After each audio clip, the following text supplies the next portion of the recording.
Good morning. Said.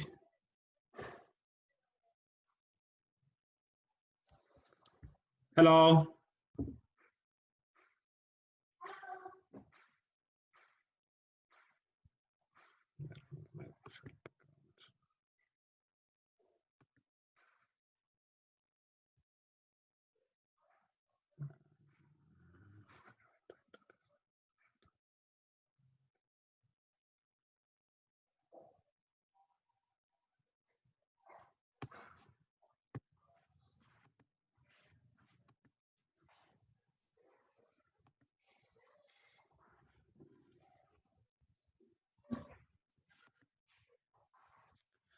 Hello, Ndaba. Hi, how are you? Fine, how are you? Good, thank you. Okay, you are audible. Yes, 100%.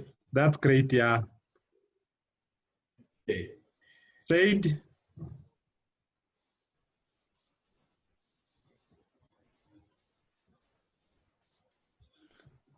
So how have you been, bro?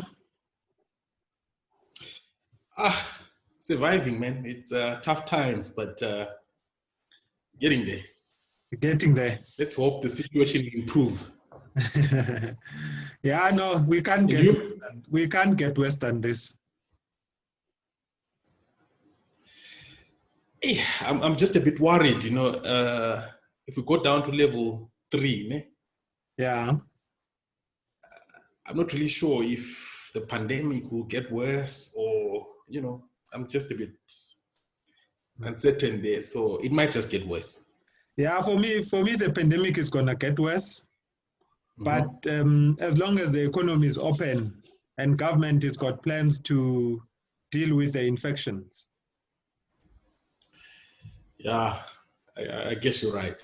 But I don't know. It's a case of trying to balance, Yes. you know, economy and saving lives. So I don't know. It's just a bit tricky. Yeah. But this all lies on us. If we stick with the regulations, if we comply with the regulations, then the pandemic should not get as worse. But if we do not comply, like I see what's happening, then the pandemic is going to get worse and worse. Yeah. I guess you're right, you know, but getting people to comply is a bit of a challenge. So you're right. If we comply, things will be fine. But getting people to that level, you know, it's a bit of a challenge. Hey, Mizo. Njani? Nosivukile njani? Yeah. Akusizi ukukhala. Akusizi ukukhala. Your volume is low. Yeah, I don't know whether it's your morning sexy voice or what's going on. This one with the section 13, uyaqala ne?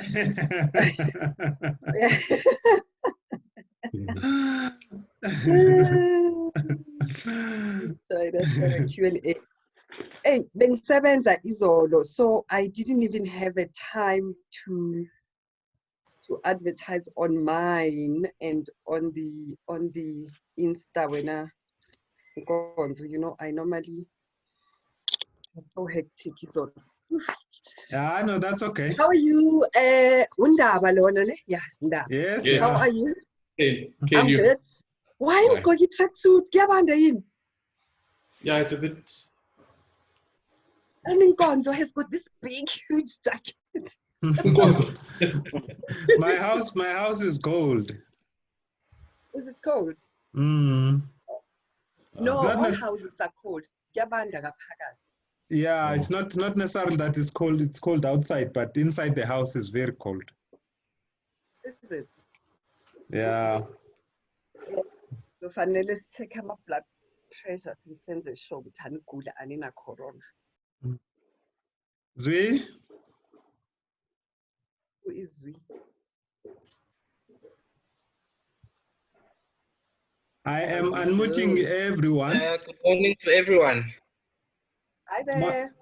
Morning, Bru. How are you?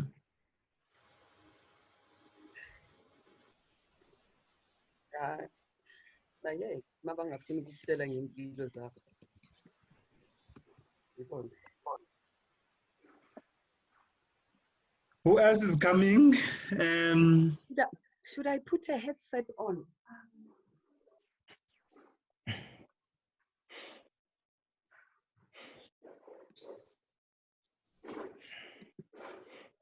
Hello. How's it? How's it? No, I'm good. And you? I'm good. Yes, you're talking to me. Two?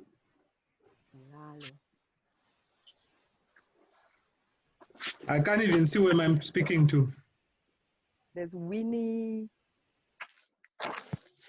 Hello. Can you hear me? Yes, Winnie.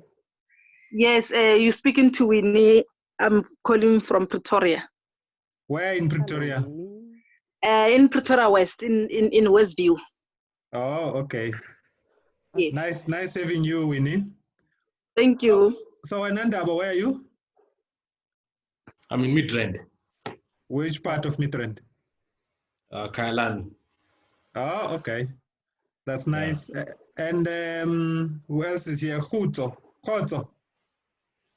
Ebo. How's it, brah? Sharp Kunjan Forge. No, Sharp. Where are you from? From Kwatema. Oh, okay. Kwatema.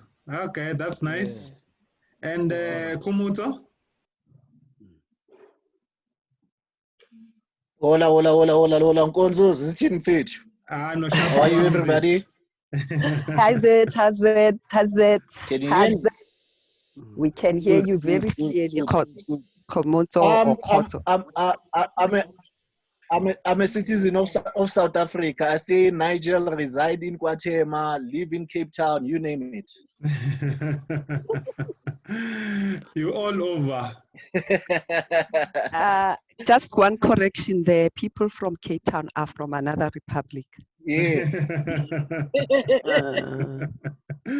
Yes, because you can say that again. Eh? I've been there for 23 years and I still couldn't get used to the place. No, Cape Town. Even now they are fighting the. So it's another country on its own. They are. They want to run a parallel government. What's up with Cape Town? Hey, man. Another island. Tell me and about how Said. Hello. It's Sade. It's Sade. Sade. Sade. Okay. Yes. Where are you from, Sade? I'm from Kwatema, invited by Komoto. Oh, okay. That's great. Yes. That's great. Nice having you. Thank you. And there's a lot of people that are still joining, and I know when we are about to end, I'm going to be receiving lots of WhatsApp messages for people wanting the password.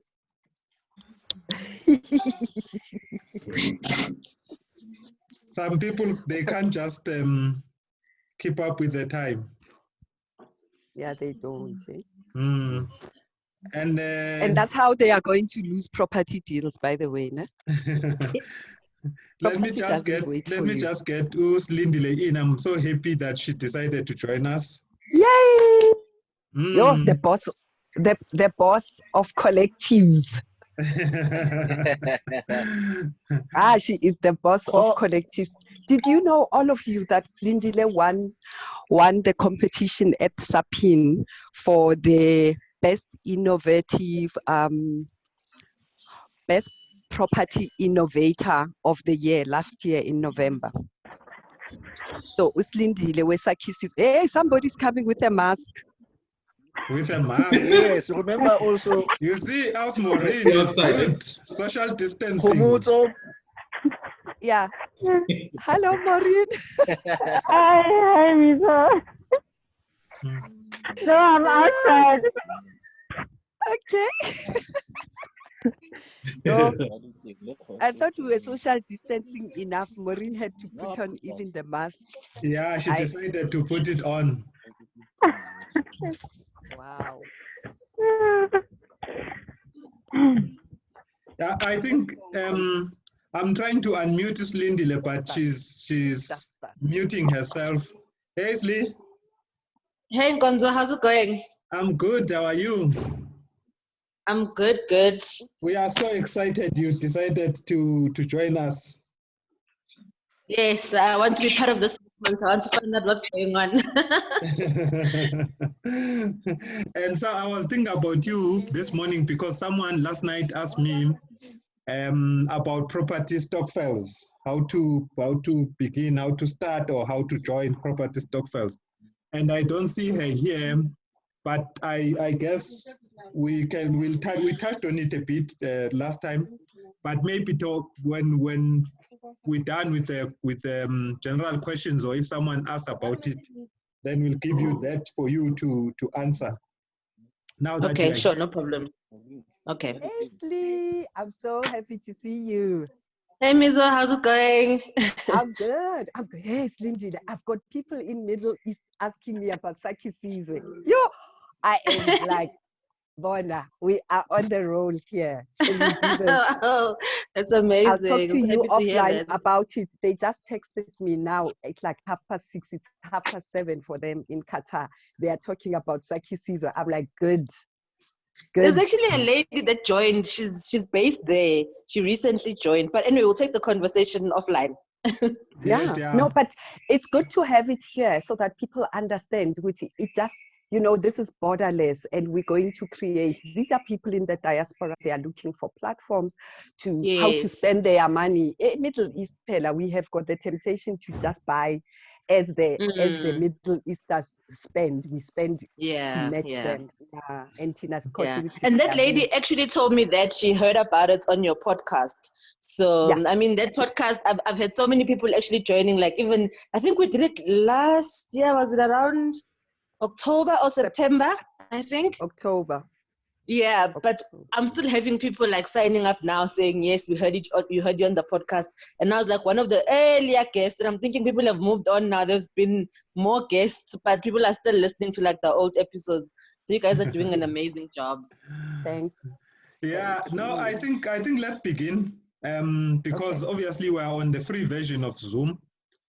Okay. In 40 minutes they might cut us, but if they do, then let's just rejoin the meeting and hopefully push until about 11. So we've got about 50 minutes to take on your questions. But maybe to begin, Mizo, let's begin up. Let's just talk about how does but let me just say this first. This is a free session.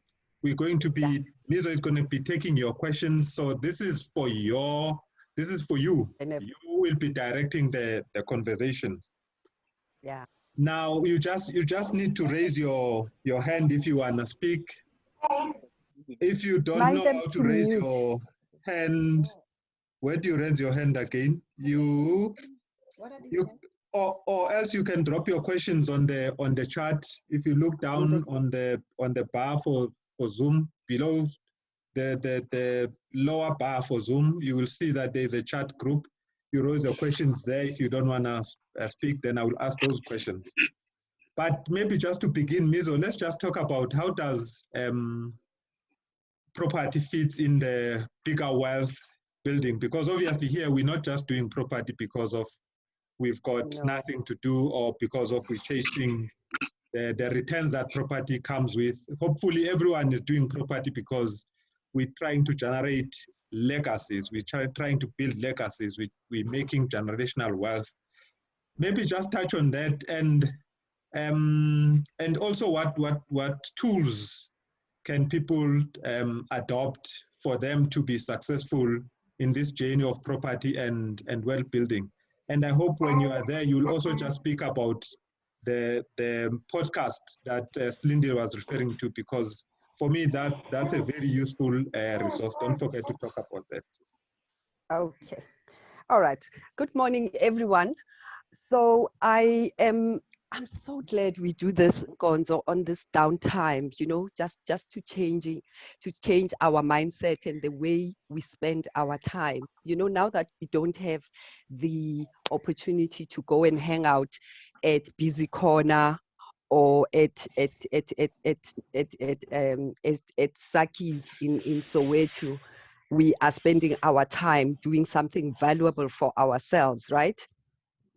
And Yes. this is changing mindsets about wealth and wealth creation. Now, if you do not have to be hanging out a Busy Corner, for instance, now that 5 Series Yako, Volvo XC90, they are packed in the garage. They are of no use to you right now, right? You need money to eat and to stay indoors and to be warmly clothed, like you have a tracksuit on right now.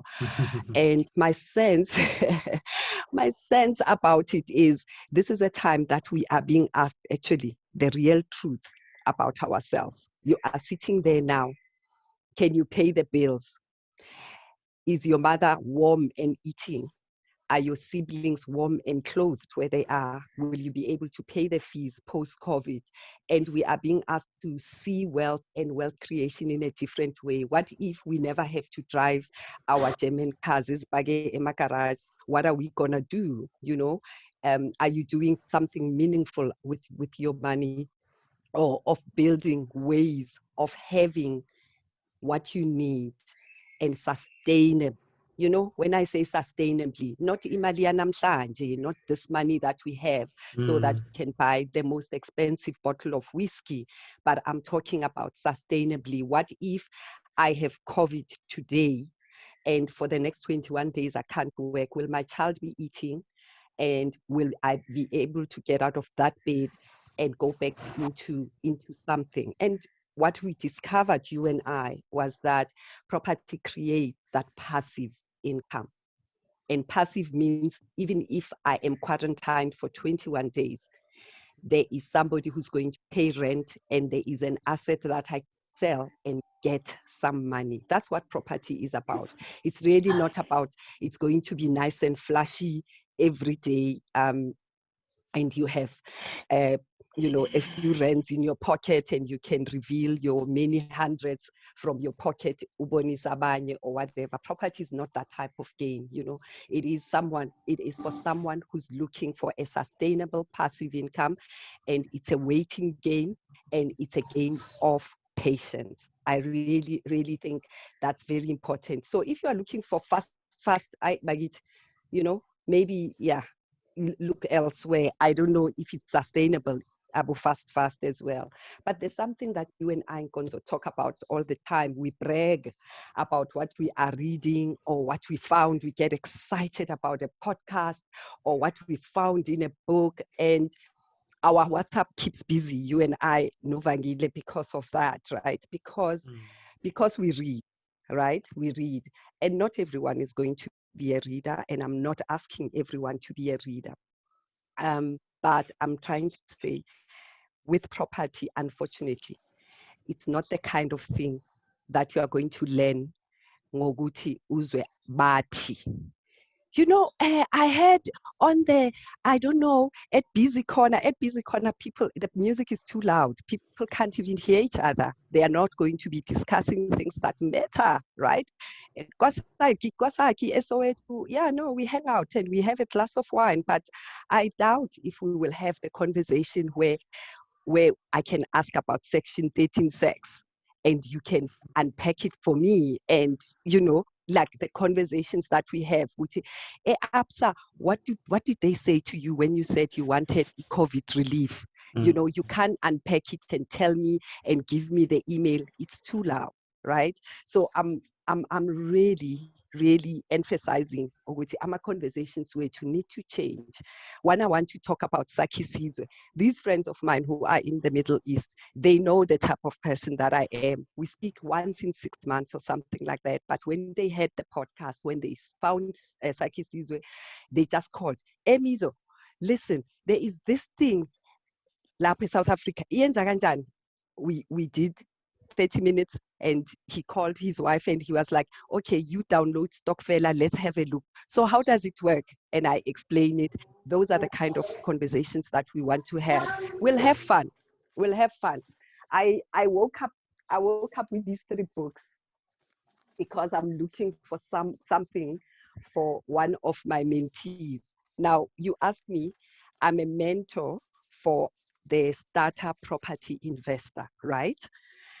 And one of my mentees is looking for a piece of information.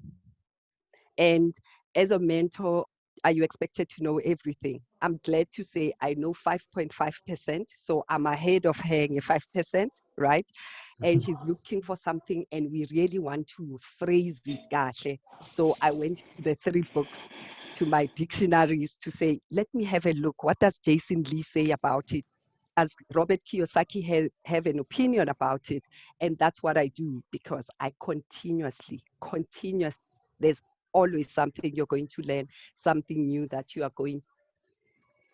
What do we do at our podcast? We have a podcast that we host with Vangile. It's called the Property Magicians Podcast. You are going to find it on Podbean. I still find people who don't know a podcast. I'm very disappointed. You can't be a property investor manungazi podcast. Come on. And the podcast that you start with is ours, because it was made for Africans, this one. This one was made for Africans. So you go to your app store or your Play Store and find Podbean, Podbean. It's a green and black app, and you have it on your phone, and you search for Property Magicians Podcast.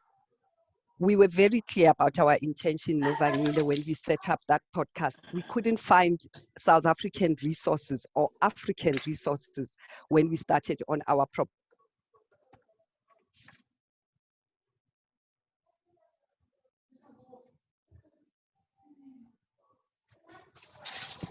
So that's the Podbean, the green one on the extreme left. I hope you can see it.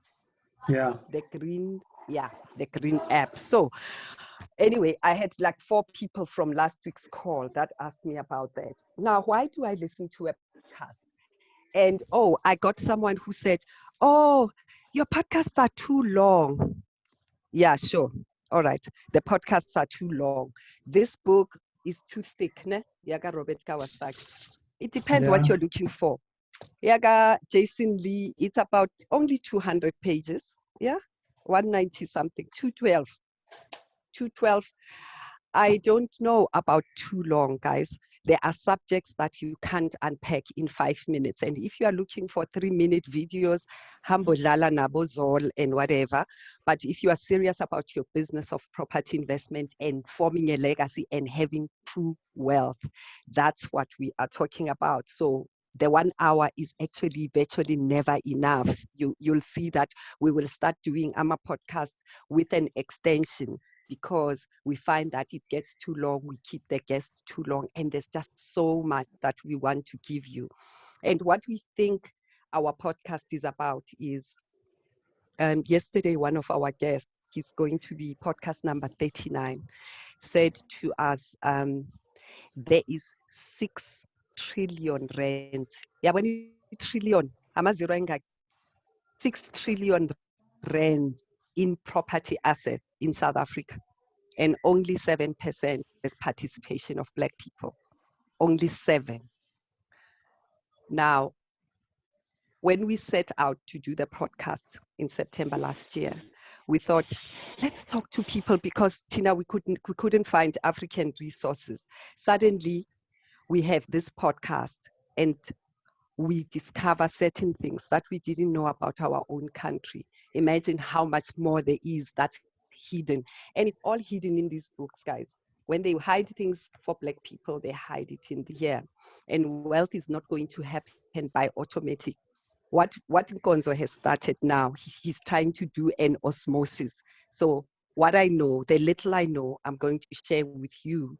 The little he knows, he's going to share with the community, Ekasi Properties, and we spray the good fortune all over. We can't keep complaining about poverty when when our mentality says the podcast is too long, the book is too thick, this YouTube thing is too long, but we go and sit a busy corner for 5 hours until the any hours, you know? So we need to measure what we want. Yeah, but there's a mindset as well, Nkonzo, isn't it, that we talk about Yes. wealth? You know, the mindset that izinto zabelungu, ne? Yoga is for white people. Property used to be for white people. The reason why our parents were dispossessed was because they couldn't own at the time. I was telling Vangile, she was laughing, she was born much later than me, that when my mother built her house, women couldn't own a house at the time. It was late 70s into the 80s. She could only have something called 99-year lease. So Yena, she built by cash. She couldn't apply for a mortgage because there were those things called building society. I don't know how old you are, Nkonzo, to remember a building society. So she had money in United Building Society and stuff. And if we still have the mentality yagamama today, we are going to remain in the same position that my mother is, where she has to be fed by us, her budget for every month. So we can own land now. There are books now. There are podcasts now. Can we move? Can we shift? And that Ramaphosa is not going to do for us. The ANC or the EFF is not going to do for us. And much as we vote for them, we love them, we just want the government to run so that we can buy properties. Do you have anything to add? Because that's my spiel on wealth. I just want to comment on the reading of books. It's particularly the one that the person that was the person that was saying the book is too thick. Look at this one that I'm reading. Look how thick that thing is. It's called a Bible. It's a prosperity Bible. Oh my God. Yeah. This is gonna take me probably 2 years. Yeah. I don't have to listen to the podcast at once all the time. Yeah. But this podcast for me is very useful because it tells me what is it that other people are doing to make their journey a bit easier. So all I can do is to take the tips that other people are sharing and then make my journey a bit easier, not to reinvent the wheel yeah. But what I also wanted, you touched on the mentorship, but in passing, can you just give us just a brief again, what is the role of a mentor and why is important for someone to have a mentor? For instance, Aushade said he was invited by Khumutso, those kinds of relationships, because that's what the mentor is sometimes. Yeah. So mentors, how many do I have? I have about 5 mentors, right? I have a formal paid up coach, right? Lots of money for it. And I keep my coach because how much did I know? How much did I say I know about property and property investment? I know 5.5%. And the rest of it, I'm going to find in other people. But I've got 5 informal mentors. I've got a mentor that I ask quickly about the rent to buy strategy. I've got a mentor that I quickly find contractors from. I've got a mentor that I call when I'm feeling totally overwhelmed and I'm scared. Because let me tell you, when you start with property investment, because it's not a small numbers like 10 rand, 20 rand, something that you can just forget quickly. When you make the mistakes, you make 100,000 times mistakes, right? The reason you get a mentor is so that you can, firstly, the mentor removes lela qatha la. What do you call it? Yeah. I like it. That thing that holds you here when for the first time you send your 10,000 to Sakisizwe, or the first time you walk into the bank and say, I want to buy this property of 600,000. There is a whole emotional process that goes to investing. And why we are so scared is because we've never been initiated into spending money, spending a little bit money, putting 60,000 deposit and suddenly owning an asset of 600,000. Suddenly you have got an asset that you can put on your asset list. And suddenly you can borrow against the asset and say, yeah, if I don't pay you, Mr. Whoever, you can sell this apartment and get your 600,000. So for me, there's an emotional thing. I don't know about most people. There's another guest on the podcast number 37, going to be on fire, guys. You got to see that.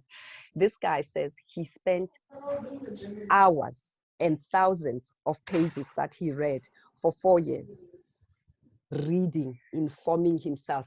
And he only got the mentor when he was investing.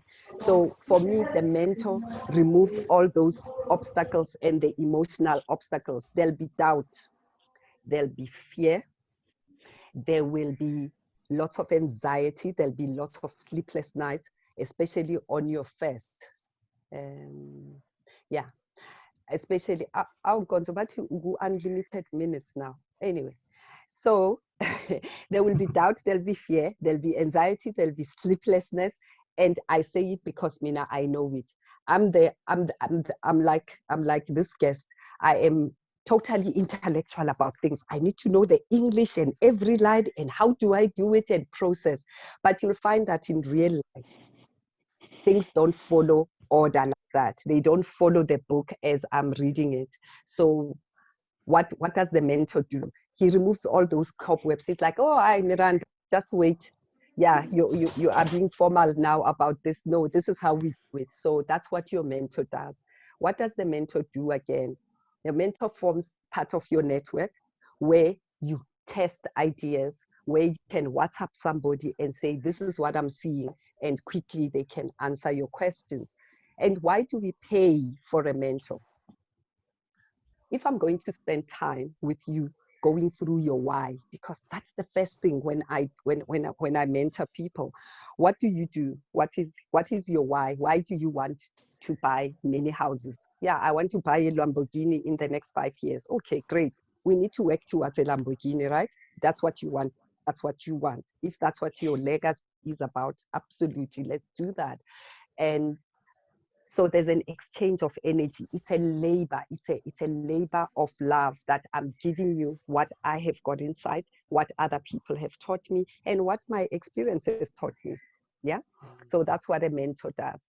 And lastly, I think the role of a mentor is to remind you and put your feet to the fire, because on the journey you forget. Suddenly you have this 100,000 that's coming and you're thinking, ish, I want to buy shoes and I want to, I don't know what, shoes come to mind because that's what I like.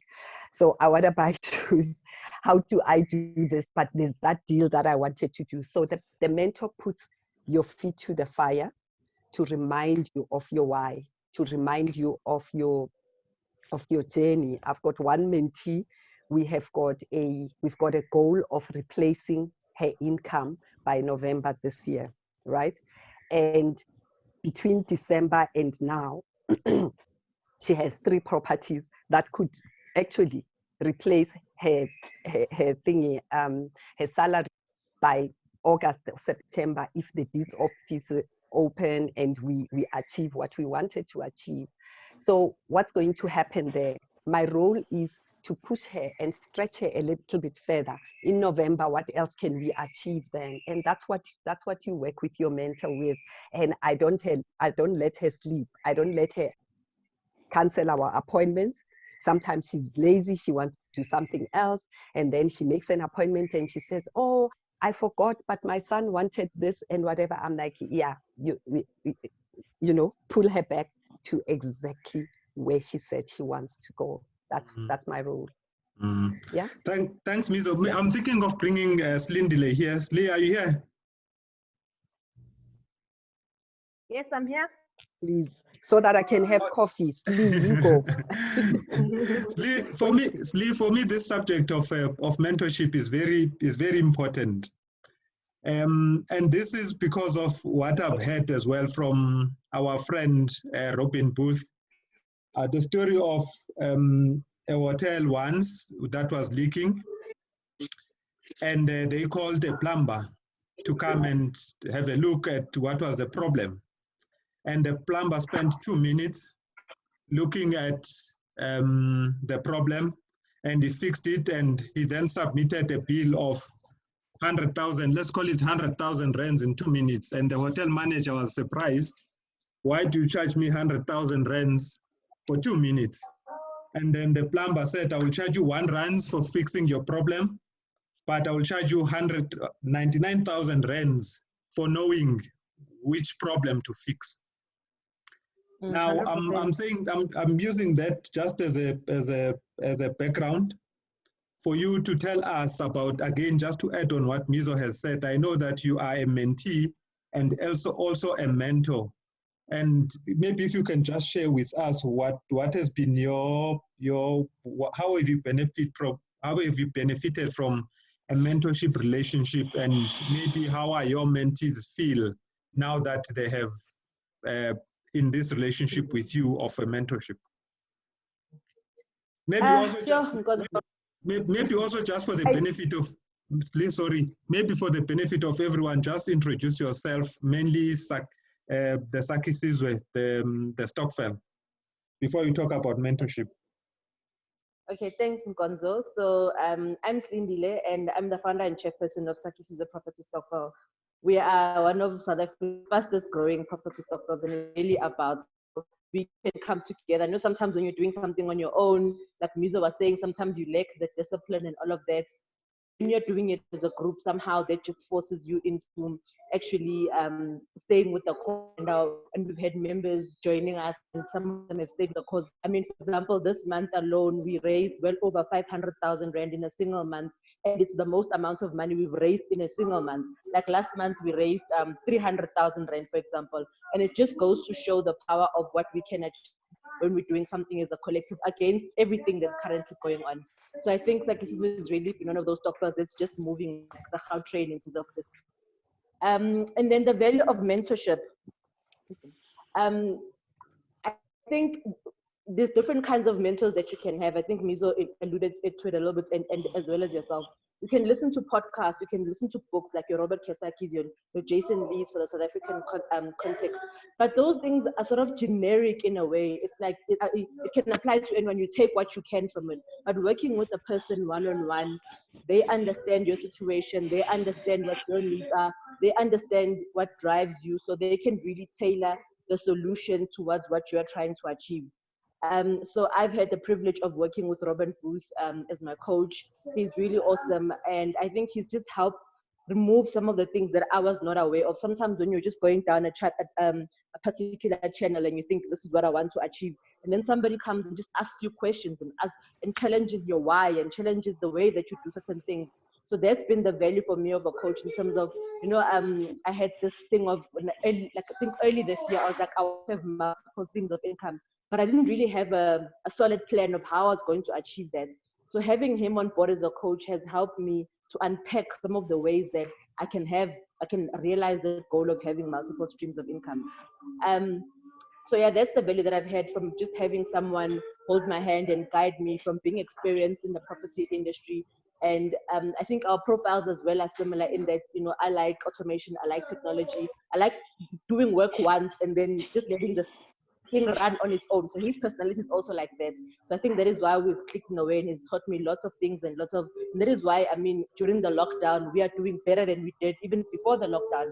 It's because of the automation and the technology and the things that we do behind the scenes to make sure that, we don't have to work hard. It's sort of passive income in a way, because we don't go out there calling every day, recruiting members. It's the technology that does that all of for us in the background, So on the mentee side, I think I've had people that have said either they want to start their own stokvel and they need help because a lot of people, even on the South African network group, you see a lot of people who say, I want to start a stokvel, and that you just get overwhelmed with information and what can I really do, and then you don't know how to proceed, So I've been down that path, and I can't say that it's perfect because I'm also still new at this.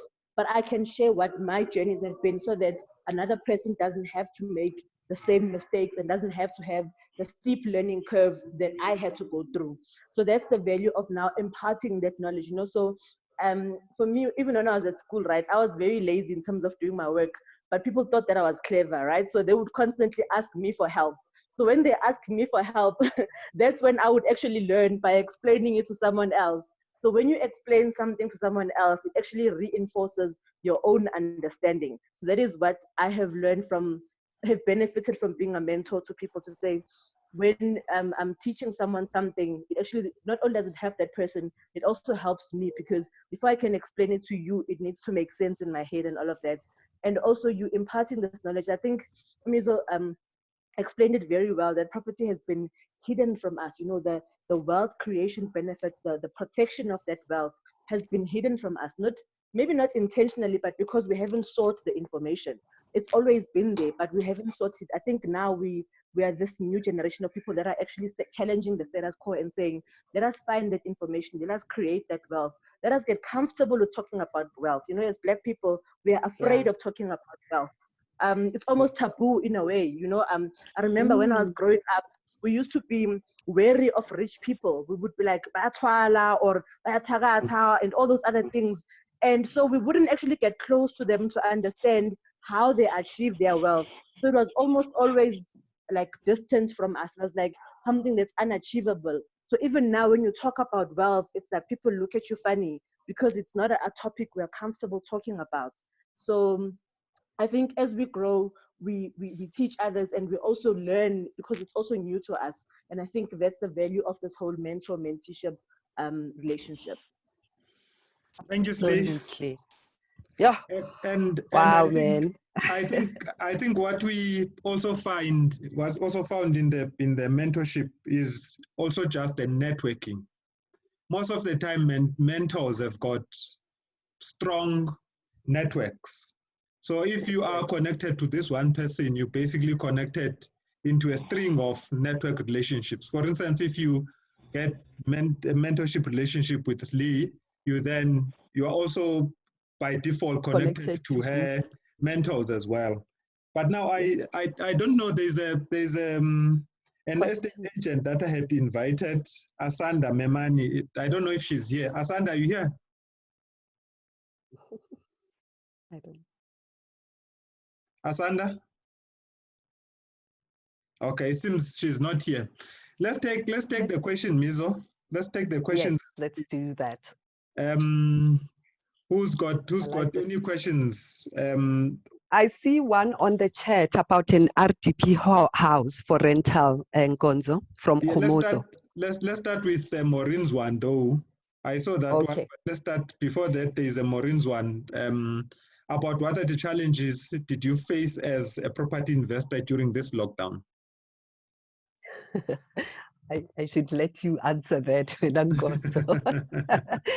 So Nkonzo and I and me and my two informal mentors and my mentor again, we've had several calls amongst ourselves about the lockdown. The biggest one is that tenants are unable to pay rents because the units that I have with my partner are in town. Bertrams is in the city of Johannesburg, very close to UJ. And the units are occupied mostly by small entrepreneurs, right? They sell informally. Well, this one guy makes shoes and techies, beautiful techies actually. He paints them, and several of them work in construction. And they are weekly earners, like laborers like that, and they've got families. Heartbreaking. They can't pay the rent.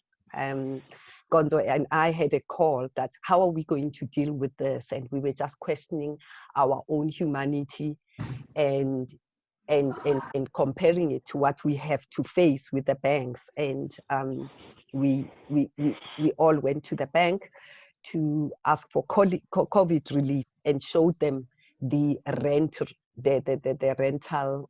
role that we've been having pre-COVID. that is the one biggest challenge that I've had as a property investor. And the only other challenge that I've had is of transfers of properties and viewing of properties. I mentioned last week on the call that I've decided to do an estate agent's exam and get a certification, not necessarily because I want to sell houses, but there's value in that course because there's so much that I am learning in the process. And I had someone whose house we needed to transfer because the sale has gone through. So the fact that the deeds office is closed, the conveyance lawyers cannot work, the transaction is at a standstill. So that means what? That means loss of income. That means the person can't transfer their and cut their losses in the meantime. So, you know, we are in that. But there's been more opportunities actually than the challenges in terms of property investment, because I've got more time to sit and analyze deals, to sit and re-strategize how I want to proceed with my property investment journey. And I've made more connections on Zoom and online, just like Lindile was saying, better connections because I have the time, and we've recorded much more podcasts than we ever had because there is so much downtime. So if you ask if there are challenges, there has been challenges. And then I can't go and view properties that I want to view, and I'm selling one of my units and people can't go and view. So it's a whole delay thing. Because Yeah. what's been your challenge? From my side, it's been like you've mentioned, we've spoken about the humanity side of our business or our journey.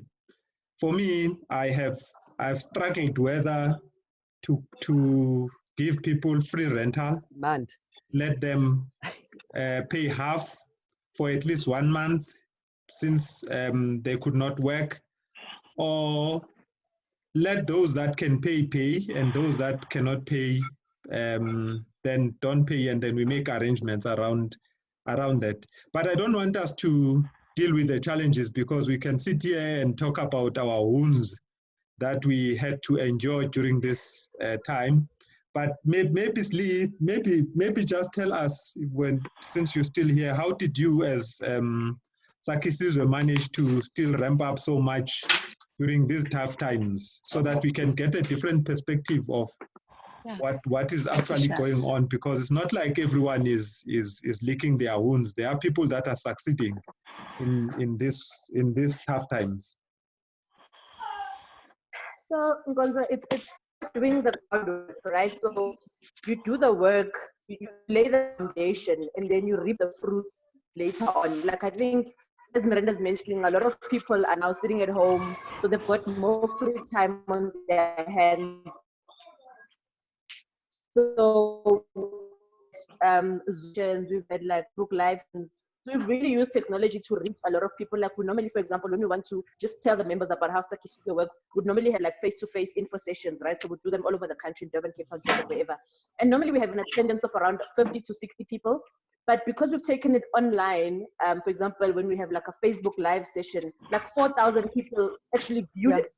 So now we're reaching a wider audience than we were able to reach like 50 or 60 people in which one to nothing, because we had to hire rooms, get there and do the marketing and all that.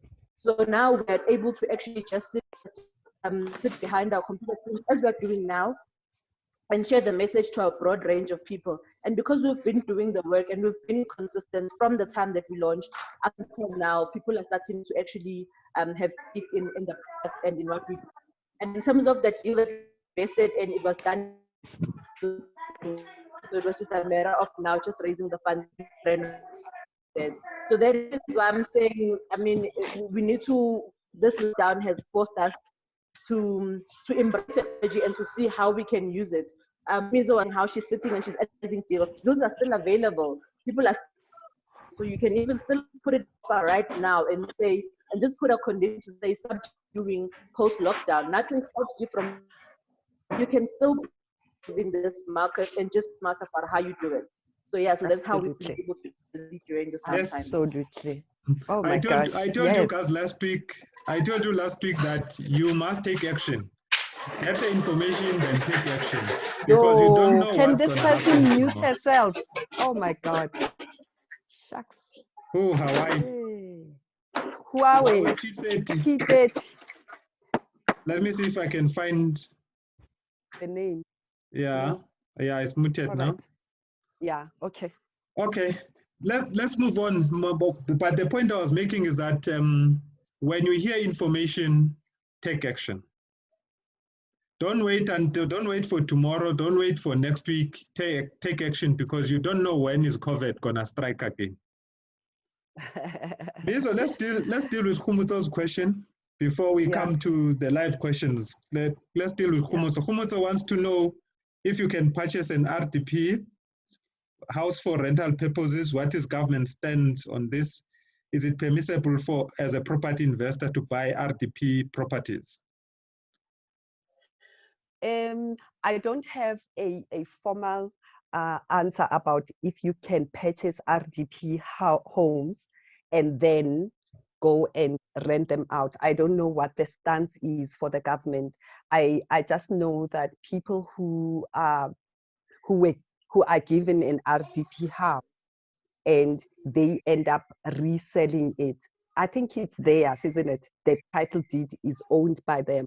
So I would say, indeed, any house that you have a right to legally underline, bold and italics, you can rent it out. There's always someone looking for a roof over their head, isn't it?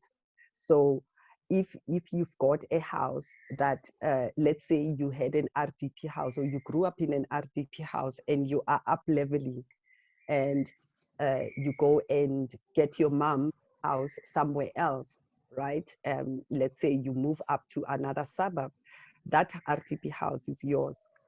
And what I would encourage about your RDP house that you grew up in, look at the yard, you can add an extra unit, and that means you can start earning income from property. And we never viewed things in that way before, right?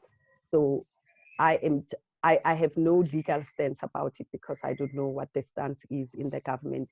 I just know there's a lot of fraud that happens on the RDP sites, and that breaks my heart, because this is for people who actually do not have anything. Let's steal from them. So if you are given an opportunity to buy a house, I mean, if I buy a house, 80 kloof in a 4 rooms, I've bought a house, right? And that becomes my property, and I am at will to do what I need to do with it. So go ahead, purchase a property and turn it into your investment property. And those are nice, because you can buy, at 100,000 a pop.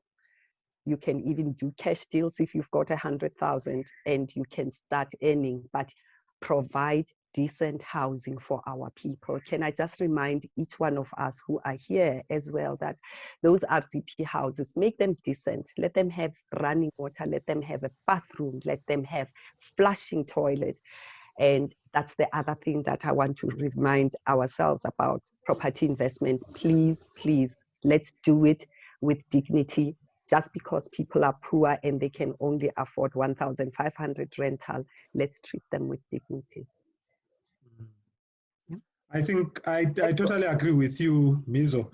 We can go through all the legalities, but I think what's important is where we began with this conversation today, is that we are building legacies, we are building wealth. So when you get involved with an RDP deal, just make sure that you get the property, the deed. The deed must be in your name. Don't do affidavits. I know that there's affidavits that people sign. You sign an affidavit only to find that the property is actually sold to either 4 or 5 people. Then you have to start fighting those people. Like you were saying, there's a lot of fraud that's happening. Just to protect yourself, make sure that you've got the property deed registered in your name, not any other way. Yeah, please. Hey, Yeah. I like this question, Komoto. I like it very much. You are thinking creatively. Where can you start? And I am saying yes, indeed. Let's do that. Next question. Yeah, and Zwi wants to know, how do we optimize or maximize the opportunity we get from the government housing grant for people who earn between 3,500 and 22,000 rands to start a property portfolio, the gap funding? I am so glad you asked that question, Zwi. Thank you for coming on. Yes, that is what used to be called the missing middle. All right. So there is some of us who could earn 30,000 and above, and we could qualify for a mortgage bond above 100,000, 200,000. And then there were those people that were just forgotten. Just because you earn 3,500 and up to 22,000, it was just like, oh God, ayikho bond yalapho, yabona? So those people, can people mute themselves, please? So anyway, so people couldn't get bonds. And you found that teachers and people who work at the hospital, there are nurses, usista, the one with the maroon epaulets, and then there will be the other auxiliary people that have got the white stripes, who couldn't qualify for bonds as well. Teachers were falling into that gap. The police has got different ranks, and there was a rank where the police couldn't buy houses as well, so they would get subsidy by virtue of being people in government. All right. So what the government has done, there is a fund called FLISP, F for Francis, FLISP. So there is a fund, and go and look for flisp.co.za, FLISP, on the website. So what the government has even done, they have even extended it to 35,000 rands, actually from 22,000. So people who earn between 3.5 and 35,000 rands, they can get a subsidy. But there are conditions to it. That is what is so important.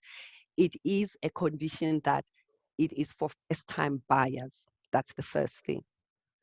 It's for first-time buyers. They get something like 67,000 rands. But that 67,000 rand, you can't take it out, your patala, bomashonisa, and whatever. It is for an immovable asset. You have to be buying a house. So it is sent to the bank, and that's what subsidizes you. And then the bank can look at the difference. Let's say you are trying to buy a house of 190,000, and then the government gives you 67,000 subsidy. So the bank is only going to look at your qualification for 130,000 or 123,000. So that's what it is about. This fund was really initiated by someone that we are very close to. He's a conveyance lawyer, Mayor Duval. He lives in Cape Town. He's the one who helped the government to put together how FLISP should work, and it enables most of our nation own houses. So there has been some slow little things that the government has been doing to enable more Black people to buy houses. It's just hidden somewhere. I mean, I've never seen it advertised, the FLISP. I only see it at property shows. I just hardly ever see it. I don't know if you've ever noticed it when Angonzo. It's nowhere near Facebook. No one advertises it, right? But it's first-time buyers, and it has to be within that salary gap. And that means for your first primary home, which is what the government had promised us anyway before the dispensation was changed, that every person shall have a roof over their heads. And that's where the principle of FLISP is based from. So please have a look at it, flisp.co.za. And I think, and you can look for Mayor Duval, M-E-Y-E-R, Duval. You can look for Mayor Duval also online so that he can help you with that. I know he does a lot of that. He does a lot of that for our people. Yeah, thanks, Mizo. I think that is clear. I'm not sure. Are there any questions? Anyone wants to ask a question live?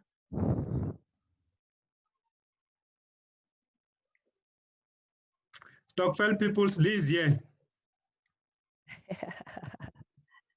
While they are thinking about it, Nkonzo, can I talk about the OTP, offer to purchase? Yes. Yeah, and then when someone lifts their hand, then we will. The OTP is an interesting document. I have got, Vangile won't mind me talking about her. She was signing an offer to purchase. Did we tell you we buy homes even during the lockdown?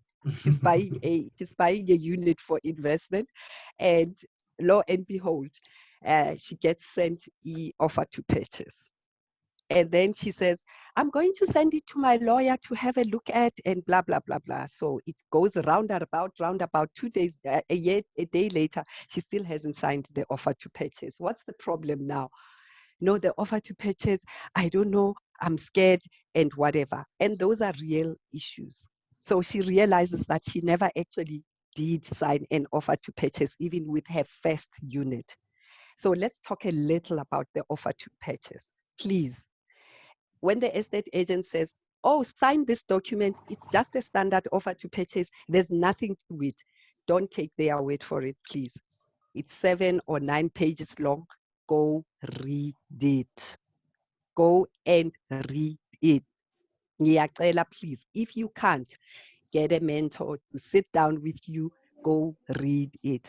And did I mention that mentors, by the way, you have to have an energy transfer. If you can't pay me, buy me a cafe latte with almond milk or soya milk. I'm lactose intolerant.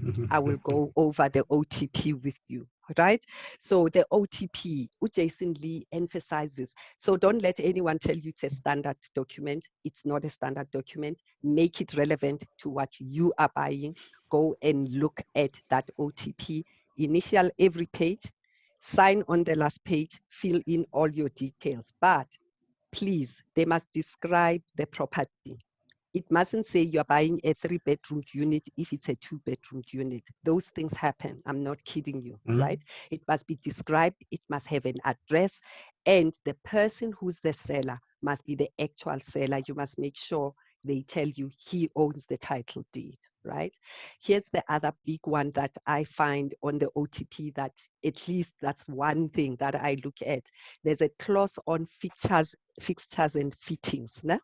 When you are buying a flat and someone is selling you a flat and it's supposed to have lights, doors, windows, a stove, a geyser, everything that's immovable, as if it's immovable, you can't move it.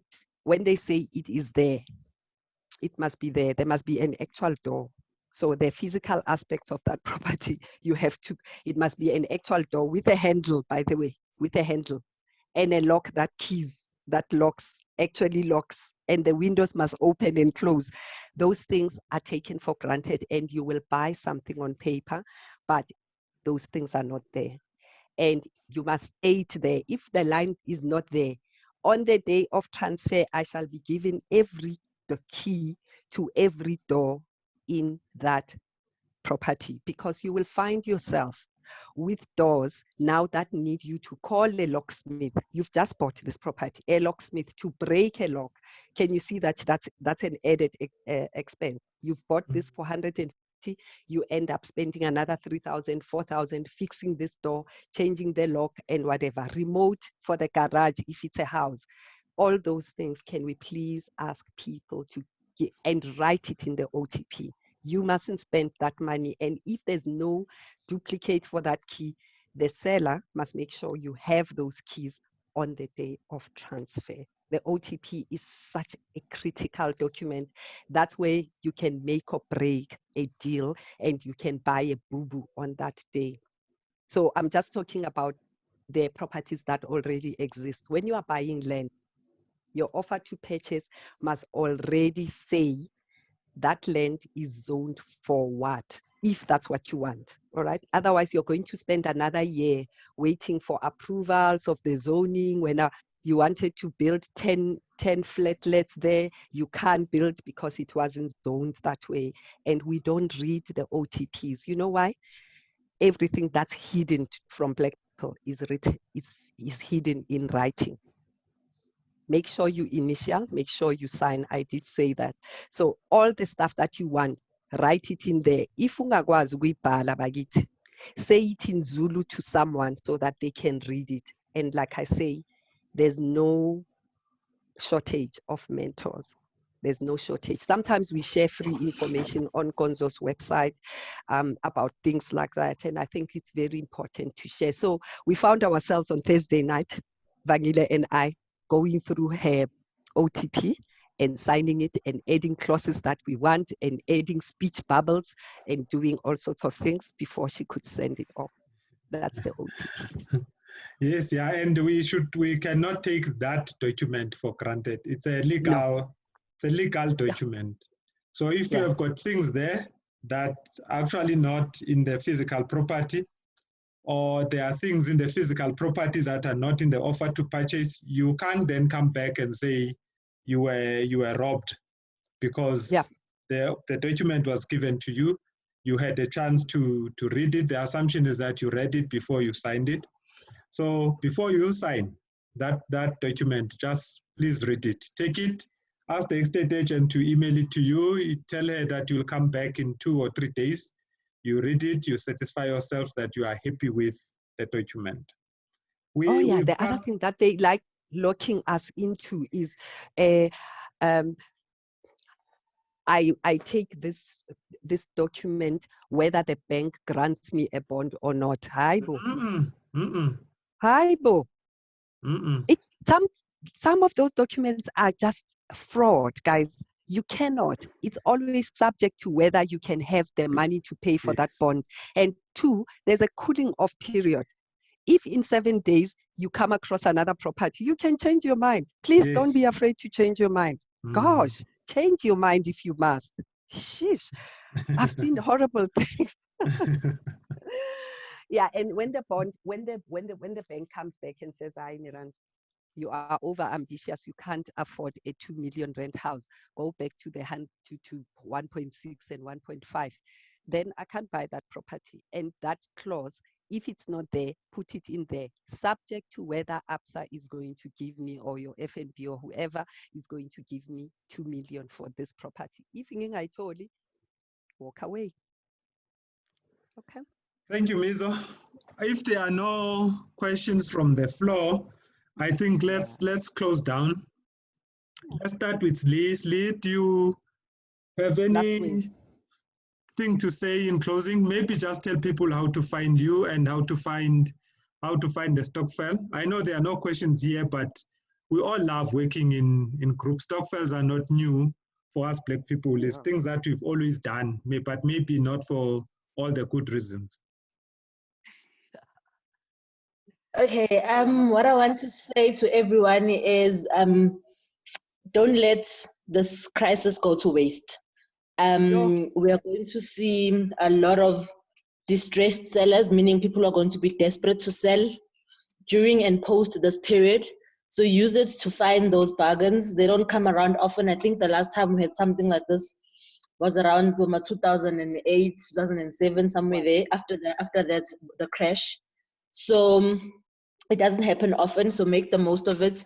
Get those properties at below market value. Put in offer deep discounts. Don't just say because a person is asking for 100,000, now you offer 100,000. Offer them 70 or 80 or whatever. You never know what their circumstances are, and they might accept that offer. So use this lockdown period as well to educate yourself. There's lots of information that's available online, via podcasts, via books. We've got nowhere to go, so we might as well use this period constructively. So that's what I would like to say from like a general perspective. And then in terms of where to get hold of me, I am on Facebook, Slindile Lisiane, and the Stokvel is on Facebook as well, Saki Sizwe Property Stokvel, or our website, www.sakisizwepropertystokvel.co.za. I'll write it on the chat. I know it's a mouthful. Yeah. Thank you, Slee. There, you guys, you've got information on the Stokvel. You've got the the queen and the princess and the king of Stokvels here with us.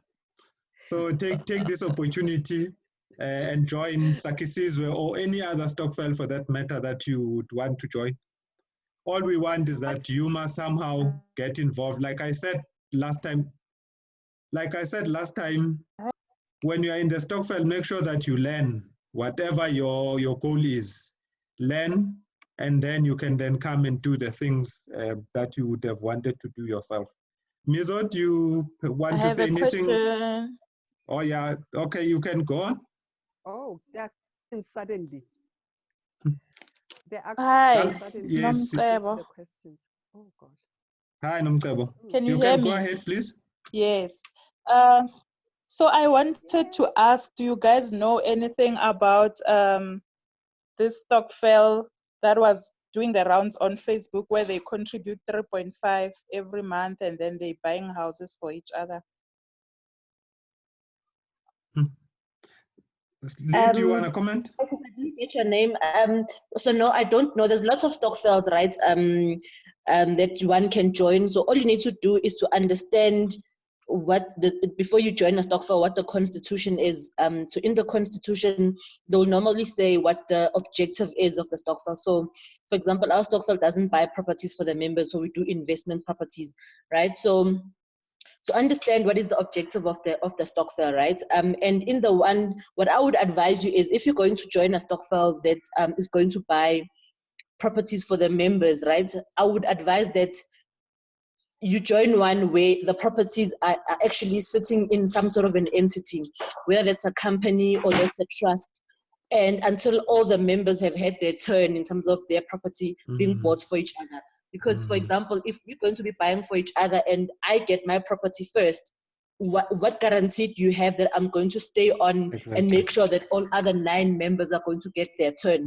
Whereas if that property is sitting in a vehicle like a company or a trust, we make sure that no transfer happens until, for example, if there's 10 of us, until all 10 properties are there, and then we transfer it out from the company, for example, to the individual members. So I'd be very wary of joining something where we are contributing something and then Uslindile gets her property first, and then next it's Nkonzo, then next it's Mizo, because when I've gotten my property, I've got no loyalty to continue contributing anymore. Whereas if I know that I'm only going to get that property once all 10 have been bought and paid for, and then the transfer happens, then I'll be more comfortable. So I would say have a look at what the legal paperwork is around that, what the structure looks like, and what the constitution says.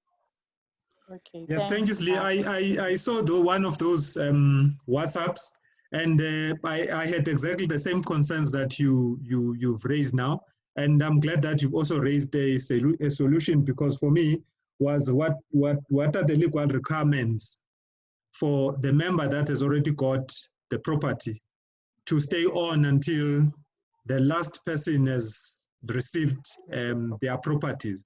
Also, is there limitations here in terms of the number of people that must join, or the Stokvel is open-ended? Because for something like this to work, for example, with Sakisizwe, we've got 140 members. Now imagine if all 140 members if we had the same business model, if all 140 were to get their own properties. So maybe number 1 and 2 and 3 would get theirs, but by the time we get to 50, there's no guarantee that, the others would still be around. So yes. I think it's more manageable with a smaller number, maybe 5 to 10 people, than having like a big Stokvel like that. Yeah. Thank you, Slee. Are you happy, Nomcebo? Yeah. Okay. That's such a. Okay, Mizo, you can go ahead.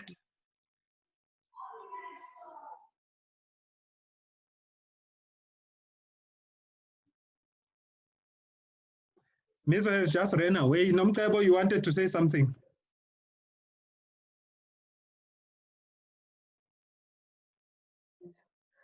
Okay. Can you hear me, Nkonzo? Yes, I can hear you, Mizo. I can't see you though. Oh, okay. I've switched off my video because my internet was dragging for some reason. It just wasn't holding up. Let me try without the video so that I answer this. Slee has actually brought us to another important question that property investors get concerned about. If you get into a property stokvel, let's say with family, for instance, right? Please, let's get into stokvels with structures. Do not take it for granted that today we are smiling with each other. When COVID hits, and it hits us at different levels, and people are unable to pay, we are going to have strife and all of that. I think, Slee, you brought a very, very important thing. How to protect assets, how to protect your asset, and how to protect the group's asset is incredibly important. Now, on this Zoom call, we can't solve all those problems, unfortunately. I don't know what that sound is. Anyway, we can't solve all those problems on this call, but what is important is that if you buy a house as friends, need three, né? Please, there has to be a registered company between the three of you. There has to be a written document that specifies what happens if I die, what happens if this relationship turns sour, and have that registered with a conveyance lawyer, not your friend or a lawyer or to pass a law yesterday and next door. Please, a conveyancer will go and do that for you. Number two, she spoke about a trust. That is the safest place for putting immovable assets in a trust. Now, to register a trust costs money, to maintain the trust costs money, and to maintain the constitutionality of that trust, to say, if I die, I have got a descendant, does she become the natural next person to own whatever is in that trust? If Slindile Nkonzo and Miranda start buying properties, they put them in that trust. All that trust is owned by those three people, but there's always, you always nominate the beneficiaries of the trust, and you need to be revising it. If Nkonzo has got an additional child next year, that name needs to be in that trust. It can't be taken for granted. The reason why sinezindlu zaselokishini, where there is Meimase's and all those fights, is because of exactly that. Black people do not write things down. We just think it is so unchurch-like, or it is just not nice. Usho kanjani? You mean I will be funny tomorrow? I really implore everyone. We are sitting in that situation daily. All of us know someone who has lost a property, or they are in this battle for 10 years because things were not written down. That's what happens when we don't write things down. And by the way, as a student of property investment, that has been my biggest learning. Okay.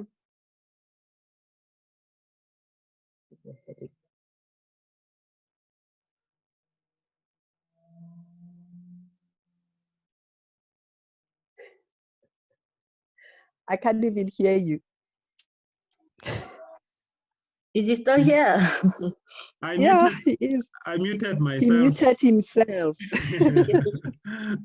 I wanted to say in closing, do you have any closing words? Minane? Yeah, actually, I do this all the time. My closing every day is, I just have gratitude for Mezo, other Black. Yes. Your microphone. My microphone. Yes. Yeah. My biggest gratitude is for other Black investors that really helped me to start my journey. I think don't take it for granted. When you are the property investor, you are representing someone. Someone sees themselves in you, so they start investing because you give them courage. And when you talk about property investment, to remember to use simple language so that the next person can hear you. What I like about property is that I discriminate. Ayinandaba ukuthi you have a medical degree or an accounting degree. Let's, you know, in whatever we do, remember that the next person, when they are richer, then you will not have as much crime as we have.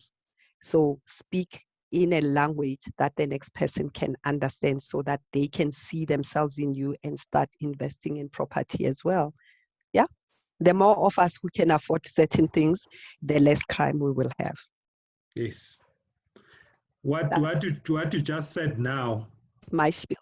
It's very important. It's not going to help any one of us to be rich by our own. We need to help the next person. As we go up, please extend your hand to the person just below you and say, "Bra, please come, let's walk this journey together." This is the purpose of Ekasi Properties. This is the purpose of these calls that we are having, so that we can assist each other.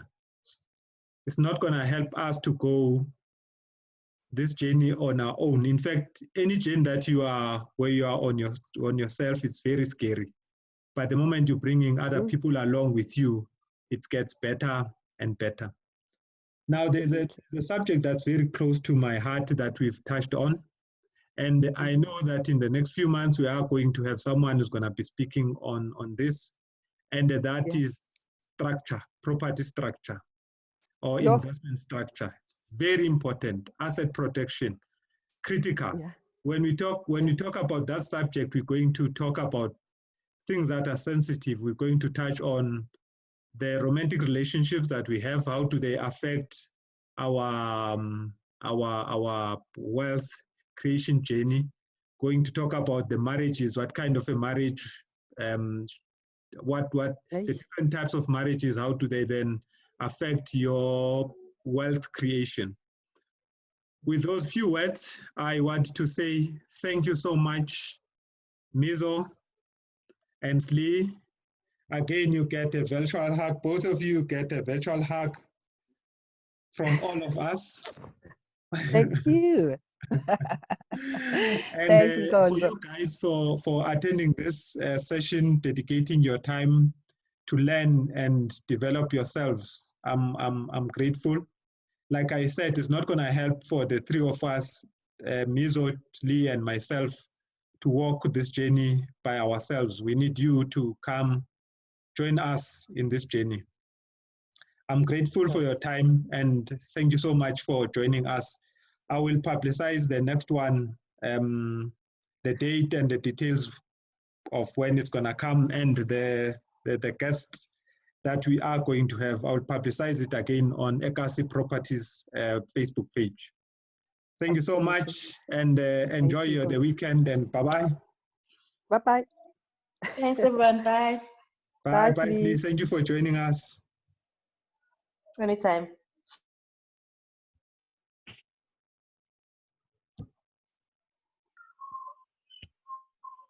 For those that are still here, I hope you've enjoyed the session. Yes, we did enjoy. That's great.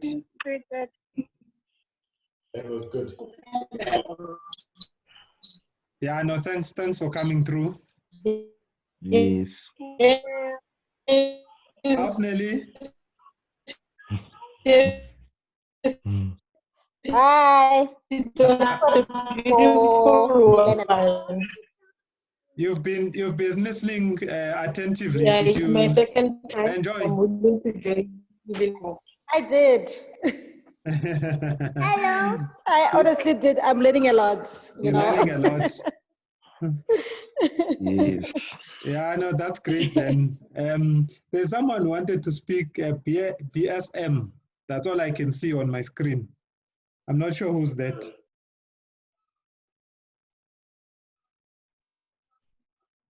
BSM. Okay, they've disappeared. Ladies and gents, please enjoy your weekend. Dava, you wanted to say? Yeah, I wanted to say that I am enjoying these sessions, but I think I sort of like, expected a bit more in terms of maybe we're still going that direction in terms of maybe we're going to get to this point in the future. But I expected more in terms of you guys breaking things down in terms of how we can acquire properties and, you know, that whole process, like the options that we have, you know, like using our normal conventional banks and stokvels, investors and things like that. Are we still sort of like, you know, going that direction in terms of maybe you're going to address all these issues in the future, or you're not going that far? The property subject is a very broad subject, and we are at different levels of the journey. There are people that have acquired 1 or 2 properties here. There are people that have got no idea what we're talking about, what property is. So it's very difficult to get to a point where everyone is going to be covered. I was actually thinking about it that I probably need to conduct a session that I will conduct by myself that will talk about properties, the basics, the fundamentals of properties. What is a property? What are different types of properties? How do you acquire a property? What's the process that's involved in acquiring a property? How do you finance the property deals? What are different options of getting finances? Because financing is not just going to the banks. There are creative ways that one can get money. So maybe Ndaba, now that you have raised it, maybe I must take on that session. I've been thinking about it, and maybe I must take on that session and do it, go into detail. But that kind of a session is not a session that we can have in one weekend. It's probably something that we must do over a period of time, build on, because again, you don't want, obviously we are on data here. You don't want to finish the data, but also people have got the time limits. For instance, I've got to go somewhere now, but also you don't want to information overload. But it would also assist for you guys to direct us. For instance, if when we have these Q&A sessions, to ask those kinds of questions. But I'm glad that you have asked that one, because it's been something that it's been bothering me as well, because they are events that I've attended, and for instance, if I invite someone with me to that event, the person would come back and say, but I've got no idea what you guys were talking about there, because we're touching on things at a very high level. But that's because of what I've just said, the limitations in terms of time. You can't do the proper subject in an hour. It's too small. It's a very short period of time. But I promise you, I will look around my timetable, and then I will see whether there are any takers for that kind of a subject, because something that we'll have to build on over a period of time. It's not something that we can do in one session. Okay, maybe then, just to add on to what you're saying, maybe we can have, I don't know if I can call it some form of schedule where we go from, okay, this session is going to be like, maybe let's say from basic. I don't know if you get what I'm trying to say. Yes. We build up from there, so that maybe let's say from what you've written down and sent out to us, we now maybe attend a session where I feel good, okay, this is relevant. This is where I am now. I don't need maybe, let's say, the basic foundation, because maybe I've gone through that. So if I know, okay, today's session, this is where we are, chapter 6. Chapter 1 to chapter 5, I'm okay, I'm comfortable with that. So as you said, again, it's about data. So instead of me going from chapter 1 to chapter 5, and that sort of like becomes a waste in terms of data and time, I can come in at chapter 6 and say, okay, look, now I want to sort of like get into the crux of things where I'm in the buying process now, as opposed to just say, okay, I'm learning, you know, A, B, C, D, whatever. So I'm going to start from chapter 6 going forward. I don't know if that makes sense. Yeah, it does. It does. I will do that. I will take on the challenge that you're giving me. I will put an agenda together, and I will publicize it. But I will also, those sessions, I will run them myself because it will be like a teaching session, but I will still have guests who will come and talk about, who are experts at a particular subject. And those sessions, it's not gonna be detailed sessions. It will be like these ones where they just do an overview of things. But we are going to have these ones where basically what I'm thinking about, obviously I'm thinking aloud now, is that we're going to have two kinds of programs. The one program is the one that I will run myself. That's going to be touching in details of how things work. But the other program is going to be experts that will be touching on overview of things in general, how things work. For instance, last time people asked about funding and financing of deals. Next time I want to have a bond originator who's going to talk to us about the financing of different property deals. And there you cannot expect the bond originator to tell you about probably the application process and all those things. She's going to be talking about the how do banks allocate money. They look at your risk, your income, and she's gonna be giving you advice in terms of what you need to do to make sure that your property deals are accepted by the banks. Okay. So what I'm saying is that I'm thinking aloud. Don't hold me on this one because I still need to go back and assess whether we'll have the time to do it. But what I'm saying is that I'm thinking of having two kinds of programs. The program that I'll run myself, that is going to be touching on basics, and that is going to build up on different subjects. Like I said, we do the fundamentals of properties. What is a property? The next part is going to be how you finance your property. The next part is going to be your property management and wealth building and all of that as we go on. But on the other side, I'm going to have a program that's going to be run, that's going to be presented by experts. Okay. Yeah. Okay. That would be very nice. I hope we are going to then address your concern, Daba. I totally agree with you.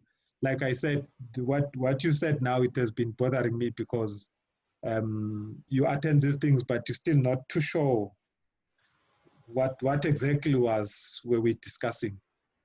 Yes. Yeah. Yes. Yeah. Okay. No, Okay, nice. ladies and gents, and unless there is anything else, I will end the meeting. Nothing else. Yes, there's nothing else now. Yeah, no, we'll meet in the next session. Okay, thank you very much. Thanks. Bye-bye. Bye. Yes.